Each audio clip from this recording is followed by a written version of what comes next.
काकभूषुंड जी ने कहा कि पिछले जन्म में, पिछले कल्प के कलयुग में, अर्थात चतुर्युग 71 बार जब बीतता है, सतयुग, त्रेता, द्वापर, कलयुग, ये चारों युग जब 71 बार बीतते हैं तो एक मनवंतर पूरा होता है। एक मनवंतर पूरा होता है तो कहते हैं महाराज एक इंद्र बदल जाता है।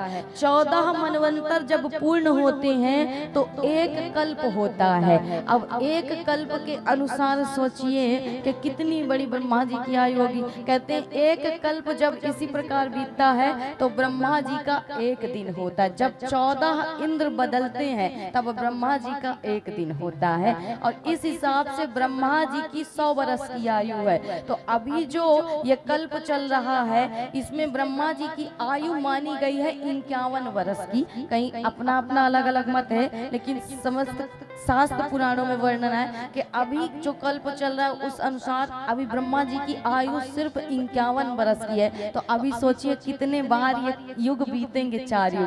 कहते हैं कि इसी प्रकार एक कल्प में एक कलयुग था। तब मैं एक अयोध्या धाम में एक शूद्र परिवार में जन्मा था। मैं शूद्र परिवार में जन्मा था। मैं देवताओं के प्रति द्वेष रखता था। मैं वेदों को नहीं मानता था। मैं लोगों की निंदा करता था। मैं संस्कृति को नहीं मानता था। अर्थात जब भी हो तब मैं तर्क वितर्क कर देता, संदेह कर देता, शंका कर देता। एक बार मैं चला गया उज्जैन, मुझे मिल गया एक ब्राह्मण का सानिध्य। ब्राह्मण ने मुझे अपना सानिध्य दे दिया। और ब्राह्मण जो था वह शिव की आराधना करने वाला था, लेकिन निंदा कभी किसी की नहीं करता था। विष्णु को भी उतना ही पूजता था, उतना ही मानता था महाराज। अब मैं चला गया वहां जाकर के मैंने क्या किया, बोले ब्राह्मण के सानिध्य में जाकर के मैंने मंत्र ले लिया शिव का और शिव मंत्र का जाप करने लगा। शिव मंत्र लेने से मेरे अंदर शिव के प्रति तो श्रद्धा आ गई, लेकिन राम के प्रति उतना ही द्वेष रहा, उतना ही शंका रहा महाराज, उतना ही संशय रहा। और मैं हमेशा इनकी निंदा करता था, क्योंकि कहा जाता है अक्सर कि सोना एक है, आभूषण अलग है। उसी प्रकार का भी ईश्वर में भेद नहीं करना चाहिए, निंदा नहीं करनी चाहिए। पर मेरी मति मारी गई। मैं विष्णु से तो द्वेष रखता था और शिव की पूजा करता था, शिव मंत्र के प्रभाव से मंत्र का जाप करता था। एक दिन यूं हुआ कि मैं ब्राह्मण देवता की जो मेरे गुरु थे उन्हीं की मैंने शिव के मंदिर में अपमान कर दी, निंदा कर दी। भोले बाबा ने मुझे श्राप दे दिया कि 1000 योनियों में तुझे भटकना पड़ेगा और सांप की योनि में जाने के बाद 1000 योनियों में तुझे भटकना पड़ेगा, तेरी मुक्ति नहीं होगी महाराज। कहते उस समय मेरे गुरुदेव ने कहा कि ये तो बुद्धि नहीं है इसके पास, लेकिन आप तो ज्ञानवान हो प्रभु, इसके अपराध के लिए क्षमा कर दो और इसे ये श्राप मत दो, श्राप वापस ले लो। भोलेनाथ ने कहा आपके कहने पर मैं श्राप में थोड़ा सा परिवर्तन कर देता हूँ।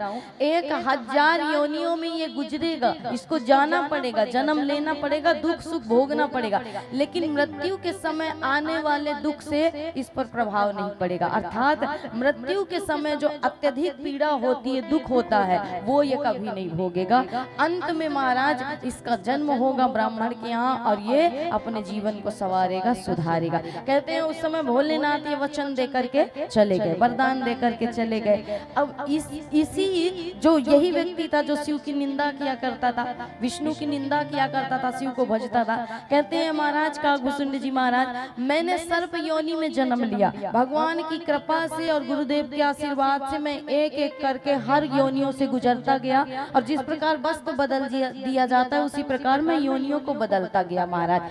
अंत में मुझे एक ब्राह्मण के कुल में जन्म मिला। मैं ब्राह्मण कुल में जन्म तो ले लिया, लेकिन फिर मेरी बुद्धि वही रह गई। मुझे अपने पिछले जन्मों की सारी बात, सारा ज्ञान याद था, इसलिए मैं विवेकवान था, ज्ञानवान था। पर मुझसे एक गलती हो गई। जब मैं ब्राह्मण कुल में जन्मा, मैं लोमस ऋषि के यहाँ पढ़ने के लिए गया। गुरुदेव जब मुझे पढ़ाया करते थे तो मैं बीच बीच में बार बार रोक करके, टोक करके और उनसे प्रश्न कर दिया करता था। अब मेरे गुरुजी लोमस ऋषि को क्रोध आ गया और कहा तू बार बार बीच में बोलता, इसलिए तू कौआ बन जाएगा और कौए की योनि में जाकर के भोग भोगेगा। कहते हैं महाराज मैं कौआ बन गया और कौआ बन के जब उड़ने लगा, मेरे गुरुदेव लोमस ऋषि को दया आ गई। उन्होंने मुझे बुला करके राम नाम मंत्र दे दिया और कहा अगर तू कह तो इस योनि से तुझे मुक्ति दे दूं। मैंने कहा रहने दो, शरीर पा करके मनुष्य का मैंने क्या पाया, कुछ नहीं पाया। कम से कम इस काग योनि में मैं राम भजन तो कर लेता हूँ, इसलिए मुझे श्राप मिला है कि मैं एक कल्प तक पूरा काग योनि में ही रहूंगा और राम का भजन करूंगा। पर मैं तो कहता हूँ कि हे हरि, मुझे कौए की योनि ही बार बार देना, इस मनुष्य की योनि से अच्छा है कम से कम भजन तो होता है। इसलिए कहा कि निज अनुभव अब कहूं खगेसा, और बिनु हरि भजन न जाहि कलेसा। बिनु हरि के भजन बिना क्लेश नहीं जाता है महाराज। तो मुझे भी श्राप मिला कौए का, और आज भी कहते हैं कि काग भुसुंड जी महाराज